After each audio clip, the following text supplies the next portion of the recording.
సంవత్సరాల అనుభవం ఆంధ్ర, తెలంగాణ, కర్ణాటక, తమిళనాడులో లక్షల మంది నమ్మకమైన కస్టమర్ల సంతోషాలకు నిలయమైన మీ నివాసానికి అందమైన చిరునామా. కుప్పం ఇన్ఛార్జ్గా ఉన్న మీరు చంద్రబాబు ఐడియాలజీని ఫాలో అవుతూ కుప్పంని ఏ విధంగా అభివృద్ధి చేయబోతున్నారు? అసలు ఇంకా ఇప్పటికే చాలా డెవలప్మెంట్ అయింది. యూనివర్సిటీ ఉంది, మెడికల్ కాలేజ్ ఉంది, కేజీ టు పీజీ వరకు విద్యాసం ఉంది, టౌన్లో రోడ్ సౌకర్యం అద్భుతంగా ఉంది, అన్ని చూసాము, డ్రైనేజ్ వ్యవస్థ బాగుంది. ఇంకా ఎలాంటి అభివృద్ధి సాధిస్తే కుప్పము చిత్తూరు జిల్లాలోనే ఒక ఆదర్శవంతమైన నియోజకవర్గంగా మారుతుందంటారు? సో ఇప్పటి వరకు సార్ గత 30 సంవత్సరాల వరకు సీఎం గారు మొత్తం ఇన్ఫ్రాస్ట్రక్చర్ డెవలప్మెంట్ యాక్టివిటీ, రైతులకు సంబంధించిన యాక్టివిటీ దాన్ని బిల్డ్ చేసుకుంటూ వచ్చారు. అంటే ప్రతి ఊరికి స్కూల్స్ కావచ్చు, రోడ్డు కావచ్చు, వాటర్ కనెక్టివిటీ కావచ్చు, ఇట్లాంటి వాటి మీద ప్లస్ అదర్ డెవలప్మెంట్ మనకి ఫార్మర్స్కి వాళ్ళకి రెవెన్యూ సోర్స్ వచ్చేటట్టు ఇంటింటికి సేమ్ ఆవు ఒకటి ఇస్తుంటే చంద్రబాబు నాయుడు గారు అప్పట్లో అందరూ నవ్వారంట, ఈయనేంది వచ్చి ఆవు ఇస్తున్నాడు అది ఇది అని చెప్పనేసి అని.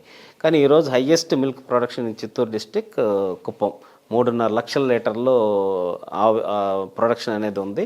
ఇప్పుడు నెక్స్ట్ దాన్ని త్రిబుల్ చేసి 10 lakh లీటర్స్కి తీసుకెళ్ళాలి నెక్స్ట్ 5 yearsలోని చంద్రబాబు నాయుడు గారు ఆలోచన. దానికి 50% సబ్సిడీతో కూడా మళ్ళీ ఇంకొక ఇంటికి ఒక ఆవుని ఇవ్వాలనేది ఎలక్షన్ ముందు చెప్పున్నారు. దానికి సంబంధించి కూడా విధి విధానాలు రూపొందించమని సంబంధిత అధికారులకు కూడా చంద్రబాబు నాయుడు గారు ఆదేశాలు జారీ చేస్తున్నారు.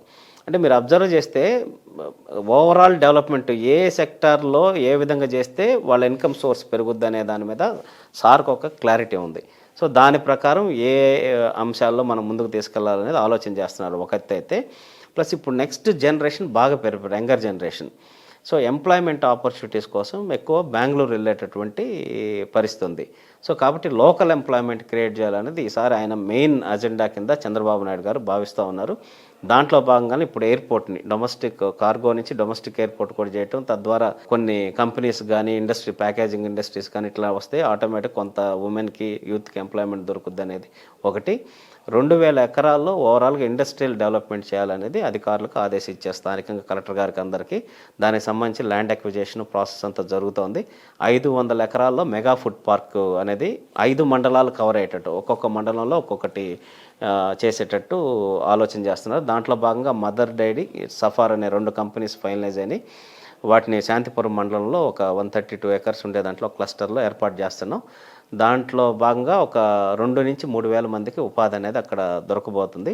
కేవీకే శాంక్షన్ చేయించారు చంద్రబాబు, కృషి విజ్ఞాన కేంద్రం, రీసెర్చ్ ఫర్ ఫార్మర్స్ ఫస్ట్ 2 monthsలోనే, కేంద్రీయ విద్యాలయం నెక్స్ట్. అట్లాగే ఇప్పుడు ద్రవిడ యూనివర్సిటీలో మనకి అదర్ కోర్సెస్ కానీ ఇంకా అన్నీ ఇంప్లిమెంట్ చేయటం, సెంట్రల్ ఫండింగ్ కూడా ప్రాసెస్ చేసేదానికి ట్రై చేస్తున్నాము.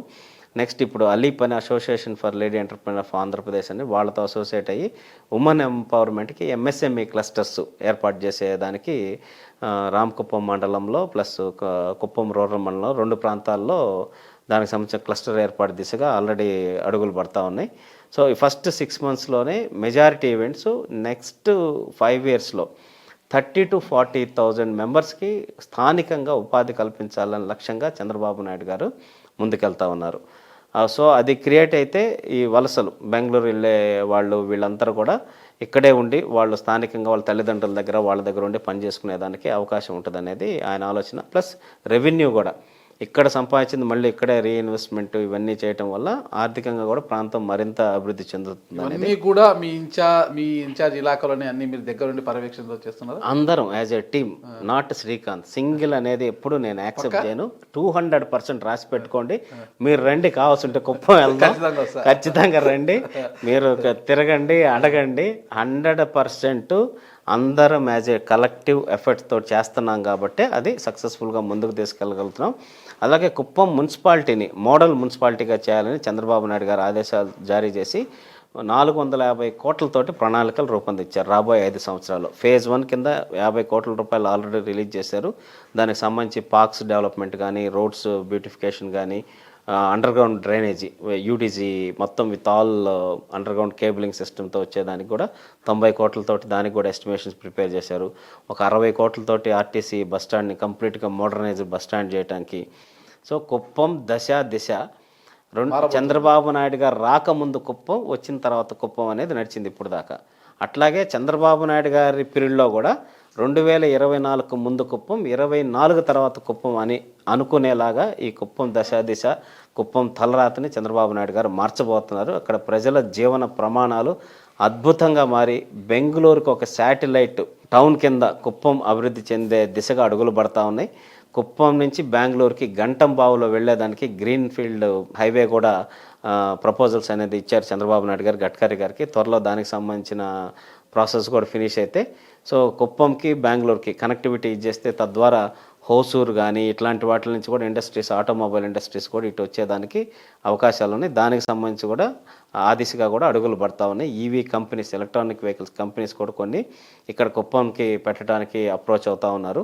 ఖచ్చితంగా కుప్పంని మీరు ఇందాక చిత్తూరు జిల్లాలోనే అన్నారు, చిత్తూరు జిల్లా కాదు భారతదేశంలోనే ఒక అగ్రగామి నియోజకవర్గంగా చంద్రబాబు నాయుడు గారి సారథ్యంలో ఈ 5 సంవత్సరాల్లో నిలబెట్టేదానికి మేము అక్కడ ఉన్న అందరం నాయకులు, కార్యకర్తలు అందరం కృషి చేసి ప్రజల యొక్క జీవన ప్రమాణాలు పెంచడంతో పాటు ఆ ప్రాంతాన్ని మరొక అద్భుతమైన ప్రాంతం కింద తీర్చిదిద్దడానికి అటు పర్యాటక రంగం పరంగా కావచ్చు, టూరిజం నెట్వర్క్ కింద కూడా ననియాల ఫారెస్ట్ ఏరియా ఉంది, అక్కడ కాటేజెస్ ఒక టూరిజం హబ్ కింద దాన్ని మార్చేయడానికి ప్రయత్నం చేస్తున్నాం. ఎందుకంటే చాలా చోట్ల ఉండే లొకేషన్స్ కన్నా బ్యూటిఫుల్ లొకేషన్స్ ఉన్నాయి ఫారెస్ట్లో, వాటిని కూడా టూరిజం సర్క్యూట్ కింద టెంపుల్స్ డెవలప్ చేస్తున్నాం. ఇప్పుడు 11 టెంపుల్స్.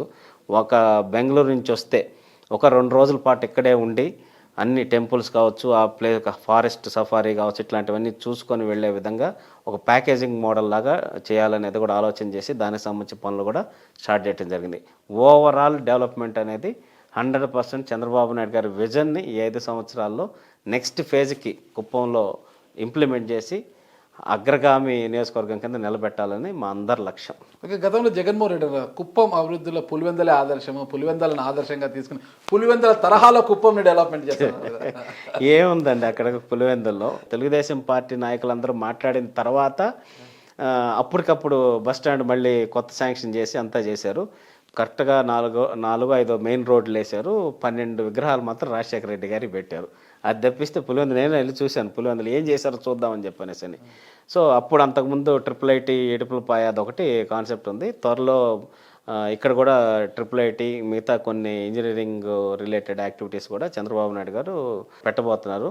ఆల్రెడీ మెడికల్ కాలేజ్ ఉంది. 21 సంవత్సరాల క్రితమే ఒక ప్రైవేట్ మెడికల్ కాలేజీని ఇక్కడ పెట్టి ఏర్పాటు చేసి ఈరోజు అంటే మనకి చాలా సింపుల్గా అనిపిస్తుంది. నాగరాజు గారు, నాకు కొంతమంది చెప్పారు క్యాంపెయిన్ చేసేటప్పుడు, సార్ చంద్రబాబు నాయుడు వాళ్ళు తెలుగుదేశం పార్టీ అని మాట్లాడాల, వాళ్ళు చంద్రబాబు నాయుడు గారు మాకు దేవుడు సార్ అన్నారు. ఏమండి అని చెప్పనేసి అంటే, సార్ ఎమర్జెన్సీ వాళ్ళ తండ్రి పురుగుల మందులు తాగి సూసైడ్ చేసుకోకపోతే ఎమ్మటే 15 మినిట్స్లో వాళ్ళు పిఎస్ మెడికల్ కాలేజ్కి తీసుకెళ్తే సేవ్ చేశారు వాళ్ళ ఫాదర్ని. మీరు కరెక్ట్ టైంలో తీసుకురాబట్టి మనం సేవ్ చేయగలిగామని చెప్పేసి డాక్టర్స్ చెప్పారు. సార్ నిజంగా ఈరోజు బాగా సంపాదిస్తున్నా, అంతా చేస్తున్నా, అంతా బాగుంది. నాకు నిజంగా ఆ రోజు మెడికల్ కాలేజ్ లేకుండా మా ఫాదర్ చనిపోయింటే ఈరోజు నేను ఏ స్థాయికి ఎదిగి ఎంత సంపాదించినా కూడా నాకు సాటిస్ఫాక్షనే ఉంది. ఈరోజు మా ఫాదర్ మాతో లేరనే బాధ ఉండేది. బట్ ఇన్ టైంలో ఆ మెడికల్ ఫెసిలిటీ ఉందంటే చంద్రబాబు నాయుడు గారి పుణ్యమే. కాబట్టి నేను ఆయనకి మాకు దేవుడు సార్ ఆయన అని చెప్పాను. ఇట్లాంటి ఉదాహరణలు కొన్ని వందలు విన్నాను నేను. హార్ట్ స్ట్రోక్ వచ్చినప్పుడు ఎమర్జెన్సీలో తీసుకెళ్ళడానికి సూపర్ స్పెషాలిటీ వైద్యాన్ని 21 సంవత్సరాల క్రితమే ఇట్లాంటి మారుమూల ప్రాంతం, అప్పుడు 21 సంవత్సరాల క్రితం అంటే కుప్పం అప్పటికి అంత డెవలప్మెంట్ లేదు, సెమీ డెవలప్మెంట్లో ఉంది. అక్కడ తీసుకొచ్చి పెట్టి నాకు ఆ చైర్మన్ దొరస్వామి నాయుడు గారు కూడా చెప్తారు, సార్ నేను చిత్తూరు పెడతానంటే సార్ గొడవ చేసి నన్ను ఇక్కడే పెట్టాలి, నీకు అన్ని రకాలుగా నేను సపోర్ట్ ఉంటానని చెప్పి ఇది చేసి తీసుకొచ్చారు, ఇక్కడ పెట్టారని చెప్పనేసి. So that is is vision and is positive thought process. Because of ఇందాక మీరు అడిగారు పెద్దిరెడ్డి గారికి ఎందుకు ఇదైంది, చంద్రబాబు నాయుడు గారికి ఎందుకు పెరిగిందంటే, ఇన్ని సంవత్సరాల్లో కూడా డౌన్ఫాల్ అయ్యారు చంద్రబాబు నాయుడు గారు, గ్రాఫ్ పడిపోయింది, పైకి లేచారు, మళ్ళీ పడ్డారు. మళ్ళీ ఎందుకు ప్రజలు నమ్ముతున్నారంటే ప్రతిసారి పాజిటివ్ థాట్ ప్రాసెస్తో మాత్రమే ఆయన అడ్మినిస్ట్రేషన్, మా క్యాడర్ అనుకోవచ్చు, అబ్బా సార్ ఎప్పుడు మళ్ళీ డెవలప్మెంట్ మీద పడిపోయాడు, దాని మీద ఇట్లా రకరకాలుగా బట్ అన్నా కూడా ప్రజల్లో ఎందుకు పార్టీ మీద కానీ చంద్రబాబు నాయుడు గారి మీద నమ్మకం ఉందంటే, ఈయన ఏదో చేస్తాడు అంటే చేసి చూపించాడు. ఆల్రెడీ విజన్ 2020 అన్నాడు, ఇప్పుడు విజన్ 2040 అన్నారు. 2020 అన్నప్పుడే చాలామంది నవ్వారు, ఈయన 20 అని. ఆయన విజన్ 2020 డాక్యుమెంట్ ఇప్పుడు తీసుకొచ్చి చదవండి. ఆయన విజన్ చేసిన దానికన్నా ఇంకా ఎక్స్ట్రా డెవలప్మెంట్ అని ఈరోజు హైదరాబాద్ వాట్ హ్యాపెండ్. సో 2047 కొంతమంది ఇంకా చాలా చెత్తగా మాట్లాడుతున్నారు, ఆయన ఉంటాడు అప్పటికి అది ఇది అని చెప్పి. నేను ఉండకపోవచ్చు, మీరు ఉండకపోవచ్చు, ఎవరి లైఫ్కి ఎవరు ఈ నిమిషం బయటకు పోయాక ఎవరు ఉంటారు గ్యారంటీ లేదు. జీవితం. బట్ ఏంటి భవిష్యత్ తరాలు ఏ విధంగా ఉండాలనే ఆలోచన చేసి ముందు తరం గురించి ఆలోచించేవాడే నిజమైన నాయకుడు. దట్ ఈస్ నారా చంద్రబాబు నాయుడు గారు. ఓవరాల్గా ఇప్పుడు కుప్పం పరిస్థితి ఏంటి? ఇప్పుడు పాలారు రిజర్వాయర్ ఉంది, అదంతా దాని అభివృద్ధి కావచ్చు, ఆ సమస్య ఇష్యూని కావచ్చు. గతంలో పలంనేరు వరకే ఉండేది హంద్రి నీవా, మరి నీవా వరకు మొత్తం కుప్పం వరకు నీళ్లు తీసుకుపోవాలని ఎక్స్టెన్షన్ కూడా చేశారు చంద్రబాబు నాయుడు గారు 2014 ముఖ్యమంత్రి అయిన తర్వాత. మరి హంద్రి నీవా పనులు 2019-24 వరకు ఒక్క ఇంచు కూడా ముందుకు కదలేదు. ఎక్కడ వేసిన గొంగలు అక్కడే అయిపోయింది. అంటే ప్రాజెక్టులు ఎక్కడ కూడా పనులు జరగలేదులేండి. జగన్మోహన్ రెడ్డి గారు ఒక స్టంట్ కూడా చేశారు. వచ్చి సినిమా సెట్టింగ్ వేసి ఓపెనింగ్ నీళ్లు కాలువల్లోకి ట్యాంకర్లు పెట్టి పోపించి ఆయన రంగాలను వదిలి మళ్ళీ సాయంత్రం ఆ సెట్టింగ్ మొత్తం తీసుకొని వెళ్ళిపోయి అంత ఎలక్షన్ ముందు చాలా స్టంట్లు కూడా చేశారు. ఇప్పుడు మీరు అధికారంలో ఉన్నారు కదా, ఏంటి హంద్రీనివా పరిస్థితి ఏంటి? కుప్పంకి హంద్రీనివా ద్వారా నీళ్లు తీసుకుపోవాలనేది చంద్రబాబు నాయుడు గారి యొక్క కళ. అవును. ఓకేనా? ఇంకా పాలారు పరిస్థితి ఏంటి? అవును, పాలార్ది ఇంకా యాక్చువల్గా సుప్రీంకోర్టులో కేసు నడుస్తుంది. దానికి సంబంధించి అధికారులు కూడా ఏ విధంగా పక్క రాష్ట్రంతో ఎట్లా చేయాలనేది చూస్తూ ఉన్నారు. అది ఆ ప్రాసెస్ ఉంది. ఇప్పుడు హంద్రీనివాద్ మాత్రం ఆల్రెడీ లైనింగ్ వర్క్ వీటన్నిటికి చేయమని చెప్పేసి మన ఇరిగేషన్ శాఖ మంత్రి వారు రామానాయుడు గారు వచ్చి ఇక్కడ కుప్పంలో రివ్యూ పెట్టడం, దానికి సంబంధించి ఎంత ఎస్టిమేషన్స్ అవుతుంది అనేది కూడా ప్రిపేర్ చేయడం జరిగింది. 186 crores తోటి ముందు కాలువ లైనింగ్ వర్క్స్ అంతా కూడా ఫినిష్ చేయమని చెప్పనేసి ఆదేశాలు ఇవ్వడం జరిగింది. సో పోలవరం ఇది రెండు ప్యారలల్గా కనెక్ట్ చేసి కంటిన్యూస్ వాటర్ ఉండే కాన్సెప్ట్ ఒకటి, ప్లస్ ఈ గండికోట రిజర్వాయర్ నుంచి కూడా వాటర్ తీసుకురావాలనేది ఒకటి, కుప్పం వరకు తీసుకురావాలని చంద్రబాబు నాయుడు గారు ఆలోచన చేస్తూ ఉన్నారు. వాటికి సంబంధించి కూడా త్వరలో ఏంటనేది నిర్ణయం తీసుకుంటారు. సుమన్ టీవీలో మీ పర్సనల్ అండ్ బిజినెస్ ప్రమోషన్స్ కోసం కింది నెంబర్కి కాంటాక్ట్ చేయండి.